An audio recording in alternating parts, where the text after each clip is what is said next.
Estamos de vuelta aquí en No Hay Derecho. Lo anuncié antes de irme a la pausa. Ha venido a visitarnos Luis Benavente. Él, como ustedes saben, es director de Vox Populi.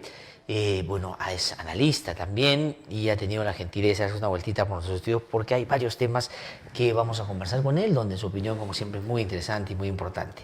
Luis, ¿qué tal? Qué gusto saludarlo. Buenos días. Buenos días. Gracias por venir a conversar con nosotros esta mañana. Bueno, vayamos de lleno a analizar ya no tanto la propuesta del presidente, que creo que ya está bastante discutida en términos de su constitucionalidad, pero vayamos a qué tan conducente es, qué tan posible es, viendo la realidad política y las resistencias que hay del Congreso. El Congreso todavía está alzando voz de resistencia, o sea, no quiere hacer el presidente, o están pidiendo que renuncie él, o, digamos, buscar otra manera de prolongar las cosas discutiendo plazos, que no calza, que esto va a ser demasiado, en fin, va a tener una serie de problemas. ¿Qué cosa nos dice ese momento? ¿Es posible? Lo que el presidente dijo es solo un gesto, es más que un gesto, ¿es posible? ¿Se va a hacer o no? A ver, las cosas están en manos del Congreso.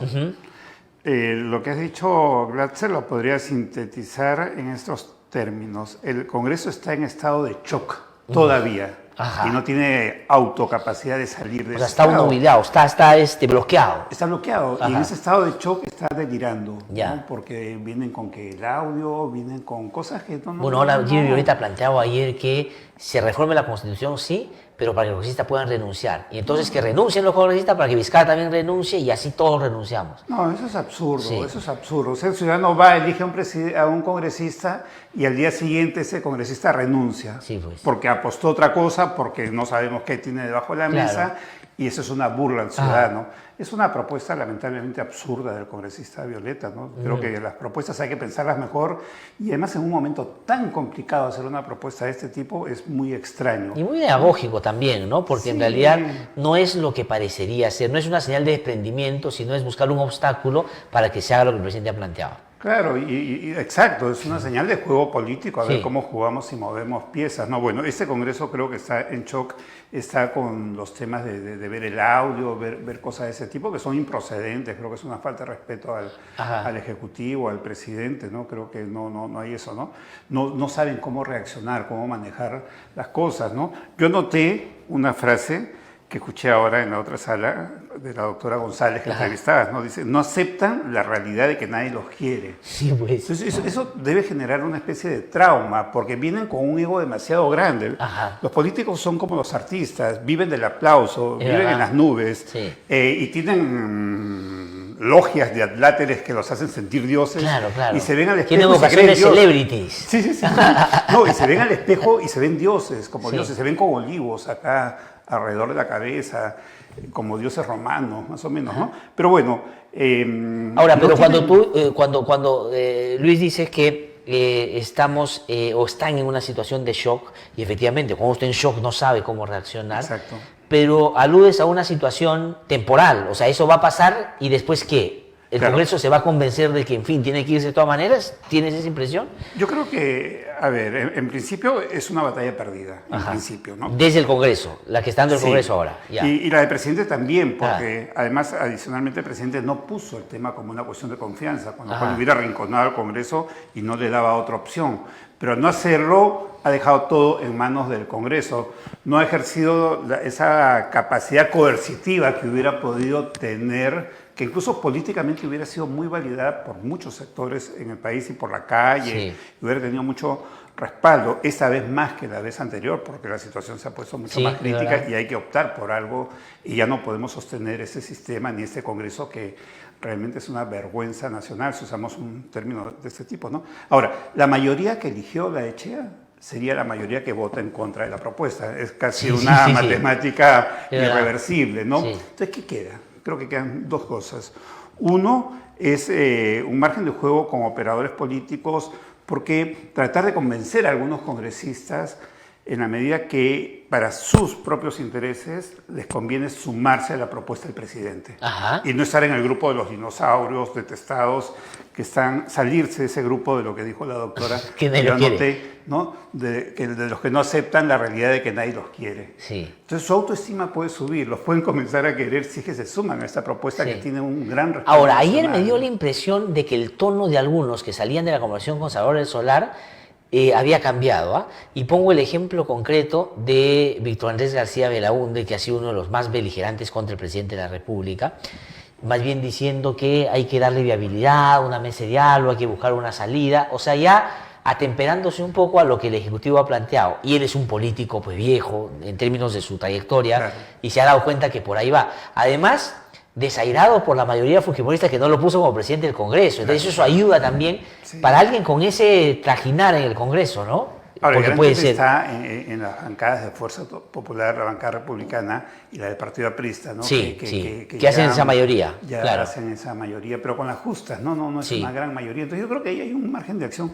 Y el otro es la calle, ¿no? Yo creo que los operadores políticos deben mover un poco a la calle. La calle no se mueve sola en ninguna parte del mundo. Exactamente. A la calle hay que darle cuerda con manivela. Eso me parece que va a ser determinante. Me da la impresión, y te pregunto lo siguiente, es decir, que el presidente de la República va, además, y le dice lo que tiene que decir a los congresistas en su casa, en su cara y de frente, ¿no es cierto? Eso es una cosa que poco usual.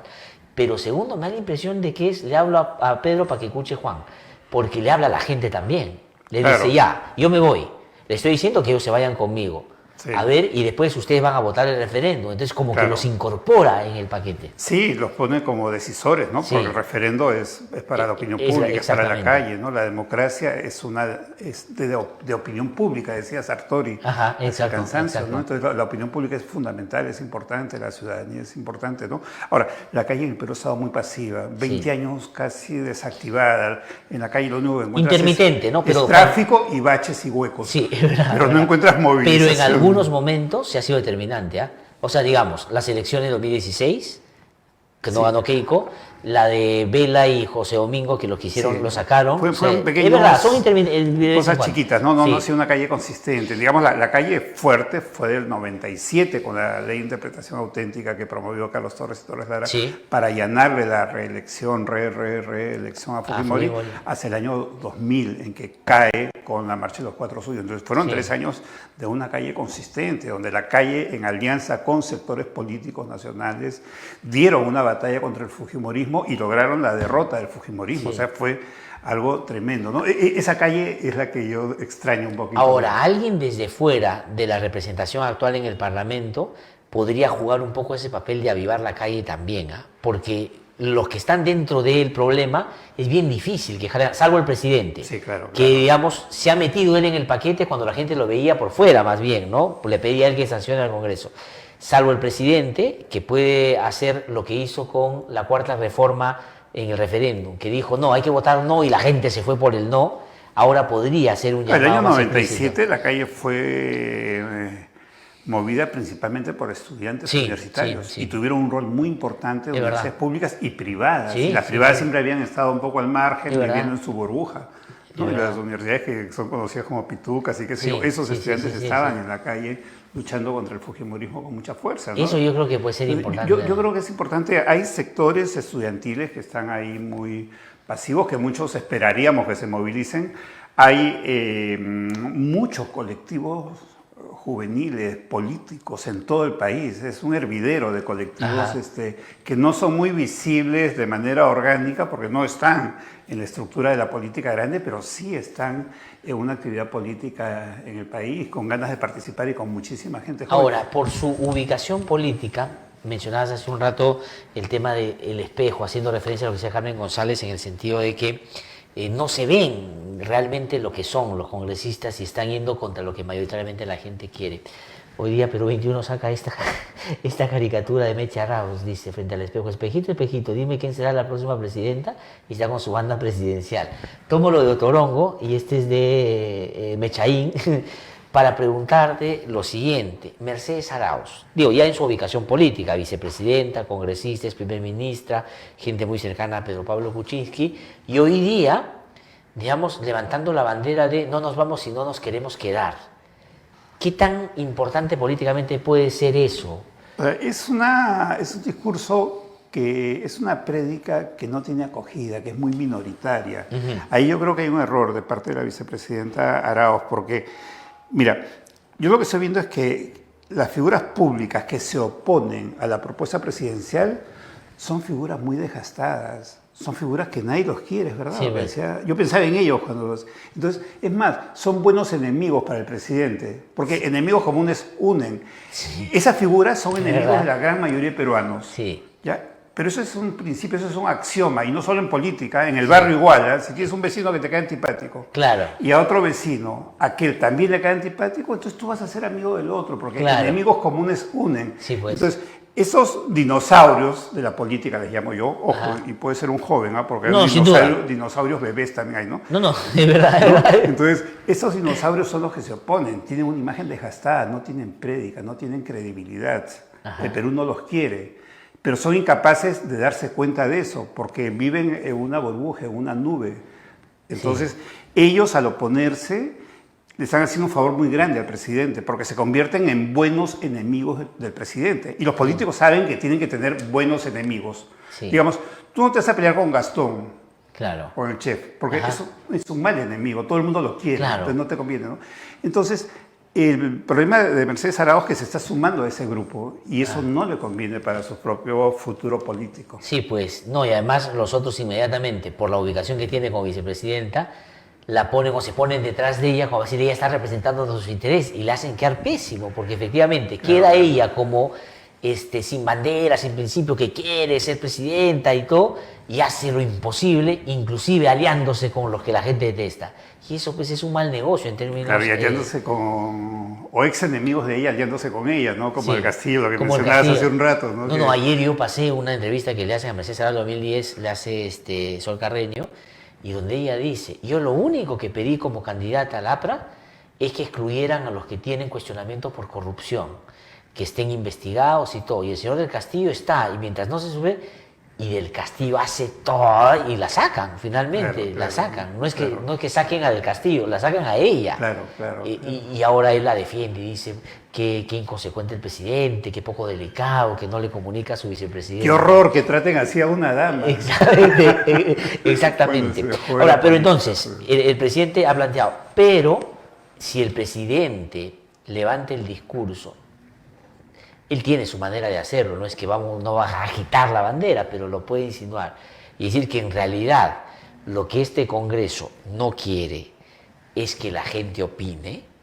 La gente, yo creo que sí se puede... Porque eso es en el fondo lo que no quiere el Congreso. Claro, porque claro. sabe que si el Congreso vota en el referéndum, eso va a ser para ellos lapiador, ¿no? Ahora, eso que dice Lapidario. Kratzer también lleva a una cosa muy clara. Finalmente, para Vizcarra esto es un gana-gana. Sí. O sea, en las próximas encuestas va a tener 10 puntos más. Eso quería preguntar. Con toda seguridad. Sí. ¿Por qué? Por una cuestión...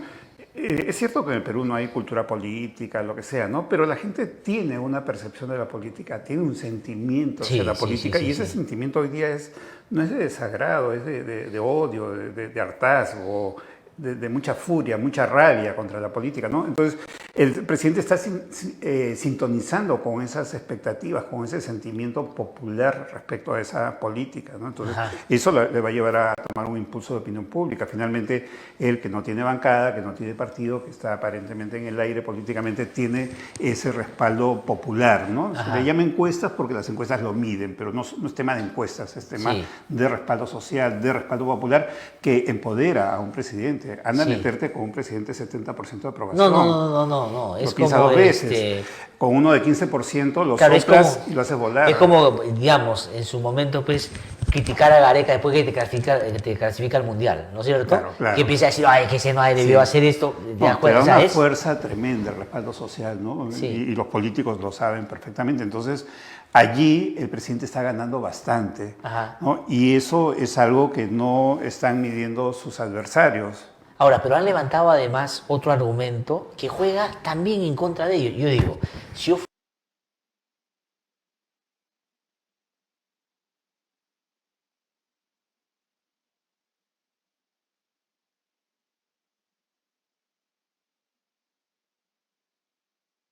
fuera congresista, estaría, digamos, en el interés de inclusive voltear a favor lo que ha planteado el presidente. Entonces yo lo que diría es, así como el presidente tiene un desprendimiento de irse, ¿no es cierto?, y nosotros valoramos, nosotros también vamos a desprendernos y nos vamos a ir con él porque considera, pero no, se resiste. Pero lo que quería ir es justamente en ese argumento que lo que va a suceder en los próximos días, me da la impresión, es que van a seguir discutiendo. Ahora están en el tema de los plazos, ¿no? Que no calzan los plazos. Entonces, el procedimiento demora más del tiempo que se tiene para hacer toda la reforma.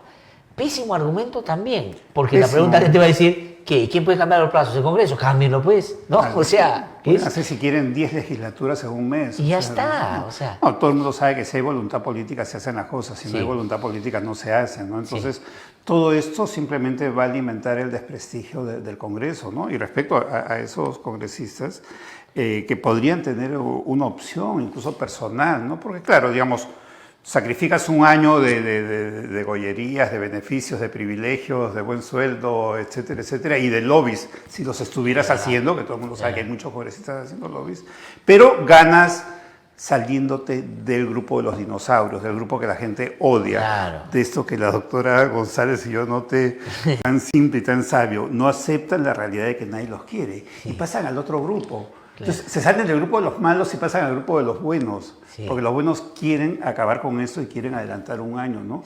Y por un lado es eso, ¿no? Pero por otro lado también es ya el mensaje de pensar en el Perú, porque entonces acá todo es o intereses que están detrás y que creen que nadie los ve, pero son más visibles que la Catedral de Colonia, o es temperamento. Todo lo que yo digo es correcto y todo lo diferente es una porquería, ni siquiera es algo discutible, ¿no? Entonces, todo está así. ¿Quién está pensando en el Perú? Ahora, si es que pasa, lo que parecería va a pasar, yo estoy en contra, no porque tenga animadversión, sino porque me parece que legalmente no es lo que correspondería, pero es probable que la próxima semana la Corte Suprema decida que Keiko Fujimori salga de la prisión preventiva. Puede que pase. ¿Qué papel puede cumplir Keiko Fujimori en este escenario y afuera de la cárcel? ¿Se va a poner a la cabeza de esa resistencia o va a mirar la calle y decir, oye, mejor... Buena pregunta.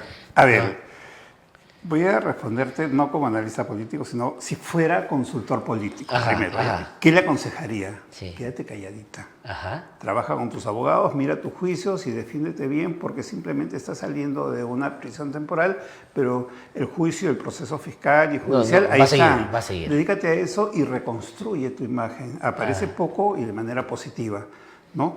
El año 2016, el día de la transferencia de mando, diste un discurso diciendo que ibas a gobernar desde el Congreso y mira cómo terminaste. Mira cómo gobernaron. De eso, ¿no? Porque el consultor tendría que asesorar a su cliente con la verdad, no engañándole, ¿de acuerdo? Ahora, políticamente la van a presionar a que ella tome un liderazgo ahí. ¿Qué va a significar ese liderazgo?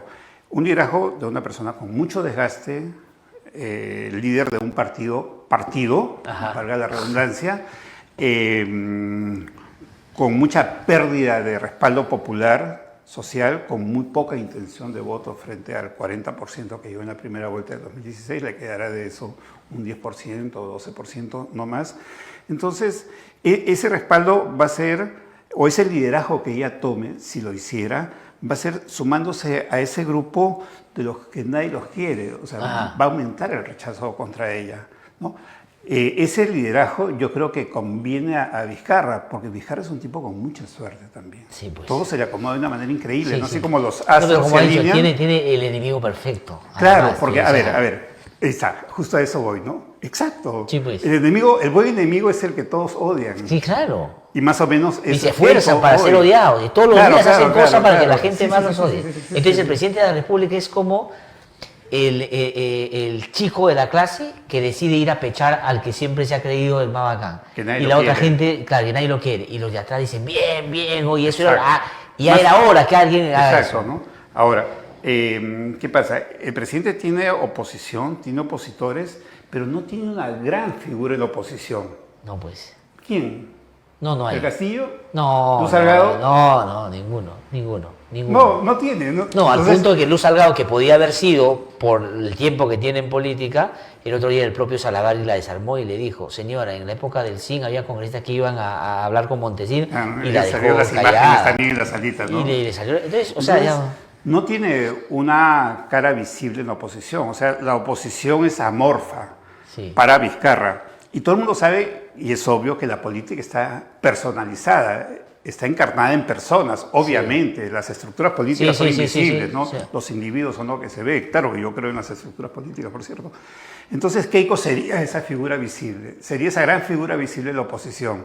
Entonces, ahora, pero tengo la impresión por la manera como han errado durante todo este tiempo su accionar político los fujimoristas, esa recomendación que tú le darías no va a ser la que le van a... Lo que le van a decir es sal y hazte la víctima. Di que has estado sometida a una prisión preventiva injusta, que esto es una persecución política. El marido Marc, no sé cuánto, claro, que Vizcarra ha tenido que ver a tus hijas y vas a salir en una cosa con tus hijas, muéstrate con familia y di que Vizcarra ha sido parte de esa persecución y ahora lo que quiere es, digamos, romper con la institucionalidad, traerse a juego porque se quiere convertir en un dictador. Entonces, Vizcarra, que con esta propuesta ya ganó, tendría de regalo un líder de la oposición que no tenía, que la gran mayoría de peruanos no la quieren. Y un bonus track. Exactamente, ganaría mucho, por eso te digo, tiene mucha suerte. Sí, pero yo creo que por ahí va a ir la recomendación a Keiko, ¿eh? No creo que salga a no meterse. Sí, ahora la política pero no se pondría más sabrosa de lo que ya está, ¿no? Ahora, porque yo creo, y lo he dicho también, es que más bien,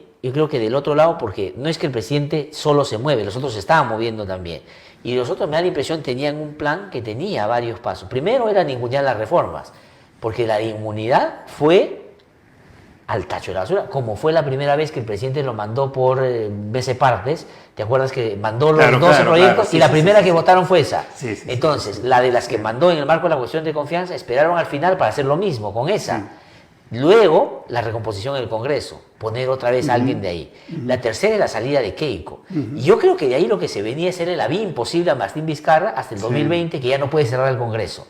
Y ahí sí, me parece que eso era. Entonces el presidente parece que intuyó eso y dijo, no, ahorita. Claro. Y los descuadró, porque esas caras de desconcierto del 28 eran, ¿no? Y veía a Barnechea. Luz Salgado con la Constitución en la mano. Y Olaichea, que no sabía, me imagino que además estás al frente, no tienes a quién preguntarle. Y no hay tiempo de ensayo, no hay, todo es en vivo. En vivo. Claro, ahora mira, la figura esta de Keiko en esa situación que es muy probable, muy probable, es altamente probable, es más, ya habría que pensar en ese escenario que es casi inminente, es muy parecida a la de Humala, ¿no? O sea, con prisión preventiva que luego es suspendida, pero el proceso continúa. ¿Qué ha hecho Humala? Quedarse calladito. Ajá. O sea, ahí está la prueba de que mi consejo sería bastante bueno, porque cualquier cosa que diga Humala va a tener una reacción en contra. ¿No? Ahora, Keiko va a salir, tome ese liderazgo, cada letra que diga va a tener una reacción tan fuerte en medios y redes que va a ser un callejón oscuro al cual ella se va a meter cada vez que dé declaraciones. Sí, yo creo que va además... a ser la política del callejón oscuro, no le va a convenir, pero no sé si tengan esa lucidez de ver las cosas de esa manera. ¿No? Ahora, Luis, quiero que veas esta foto, ¿puedo poner esa foto? ¿Qué viene después de esto? Porque si todo avanza, fluye, cosa que yo creo que es lo correcto, lo institucional, lo constitucional, nuevas elecciones en 2020, ¿no? ¿Quiénes juegan ese partido? O sea, ¿quiénes están como habilitados para poder participar de esa elección? Hay algunos. Keiko Fujimori podría. ¿Tú crees que iría entra a la competencia? ¿Keiko Fujimori no? A ver, yo diría que ahí y otros nombres más, los que están asociados a la política más tradicional, al caso Lavallato o a otros casos judicializados por corrupción, no tienen mayor posibilidad. O sea, Keiko sale. ¿No? Keiko sale. Sale significa que de 40% puede pasar a 10, 12, porque el fujimorismo existe y no podemos negarlo, ¿no? Obviamente, ¿no? Ya, pero ¿crees que va a ir como candidata o intuyes que se va a guardar? Sería lo mismo que la pregunta anterior, ¿no? Yo le recomendaría que no como consejero, pero el partido va a buscar porque esa o ella o Kenji, ¿no? Que vea que Kenji, que también está cuestionado y tiene cosas pendientes, por último estaría un poquito más fresco que ella, tal vez, ¿no? Ya. Pero luego... Guzmán ya inscribió su partido, ¿ah? Ya inscribió su partido, no tiene cuestionamientos importantes, ¿no? O sea, él es un ganador en esta circunstancia, ¿no? Toda esta circunstancia que no es la actual, de coyuntura del último mes, sino de todo lo post-Lavallato, que surge en diciembre del 2016, si no me equivoco. Sí, 2016, digamos, claro. Cuando en Estados Unidos se da a conocer que había todos estos casos con la justicia americana. Todo eso acá afecta a muchos políticos y partidos en el Perú. Él, digamos, por no tener ese vínculo con ese proceso, tiene como más Yo posibilidades. Creo que los que no están cuestionados por eso u otros temas van a tener posibilidades. Verónica Mendoza no tiene partido, va a tener que buscarlo. Pero, sí, yo intuyo que va a insistir, ¿no? No va a ser difícil conseguir partido, ¿no? En el Perú no existe eso de que el partido implica hacer dentro de él una línea de carrera para postular. En el Perú lo que hay es una feria electoral donde se juntan candidatos y partidos y hacen el match y ahí surgen las Ahora, porque inclusive si se aplicara lo que se ha aprobado en el Congreso de la República, en tanto en el marco de la reforma política, no aplicarían algunas cosas que sí harían más difícil su entrada, como por ejemplo elecciones internas abiertas, generales. No se puede, o sea, hay cosas que no se podrían hacer, pero la ves a ella en la contienda. Sí, Acuña. Acuña, él tiene una cosa a su favor, que es capitalizar el espacio que deja el fujimorismo, que es un espacio de 40 puntos y el perfil es muy parecido, perfil popular, urbano y perfil rural. Sí. ¿No? Y la penetración, ese 22% de votantes del medio rural, y mucha plata para hacer campaña, exacto, ¿no? Entonces, desde ese punto de vista, tiene posibilidades, ¿no? Por otro lado, sabemos que tiene bastante desgaste. Barnechea. Igual, yo lo veo con posibilidades. ¿Lo ves a él como candidato de Acción Popular? Porque hay una pugna interna. Raúl Díez Canseco quiere entrar a como dé lugar. Sí, hay varios que quieren ahí. Y además está de moda Acción Popular, ¿no? Porque tiene un alcalde en Lima, presidente regional en Cajamarca y tiene dos otras regiones importantes. Tuvo mucho éxito en octubre, ¿no? Y Alianza para el Progreso fueron los dos partidos que arrasaron en el país. Sí, exacto. Jorge Nieto se ha lanzado el otro día diciendo que él quiere ser candidato a la presidencia. Parece que está conversando ya con ser una posibilidad, necesitaría un poquito de marketing, creo, ¿no? Porque no es una figura conocida y se requiere ese 22% del medio rural, no creo que ni el 0,5% sepa que existe, ¿no? Necesita un gran trabajo de marketing. Ahora, en estas personas, ¿crees que lo que ha hecho el presidente de la República de buscarle esta salida, como él dice, ¿por qué no canjeamos 2 años de confrontación a 1 año de transición? Lo ha dicho bien, ¿no? Sí, bien. ¿Crees que de alguna manera disminuye, desinfla un poco la posibilidad de radicalismos en el 2020?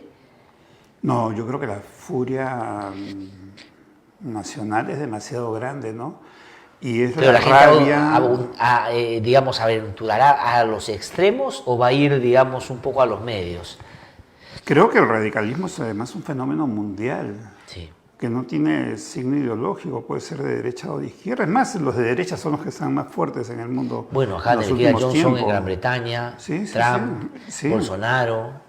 Marine Le Pen sacó casi el doble que su papi, Jean-Marie Le Pen, el año 2002, ¿no? Entonces, Bolsonaro, etcétera, ¿no? Lo que Keiko no pudo hacer con Fujimori, ¿no? Porque esa era la comparación que se hacía en pero es esa rabia del ciudadano que tiene distintos móviles, ¿no? En Francia es por que el ciudadano francés en su sentimiento ve que no hay una defensa frente a agresión del Estado Islámico. Claro, ¿no? Lucha contra el terrorismo. Y eso se extiende contra toda la migración, ¿no? Por unos cuantos, ¿no? Exacto. Entonces, el tema es de ese tipo, ¿no? En el Perú es por la corrupción. Entonces, no siempre va a ser el mismo móvil que conduce al aumento de la demanda de radicalismo, ¿no? Ahora, si estos candidatos radicales en Perú logran hacer el match con algún partido en las ferias electorales que tenemos en nuestro país, que va a haber, entonces sí van a tener opción, porque el discurso radical va a tener prédica, va a tener impacto. Hay demanda de radicalismo. Bueno, Luis, muchísimas gracias, como siempre, por haber venido a conversar con nosotros. Muy interesante, como siempre, muy amable.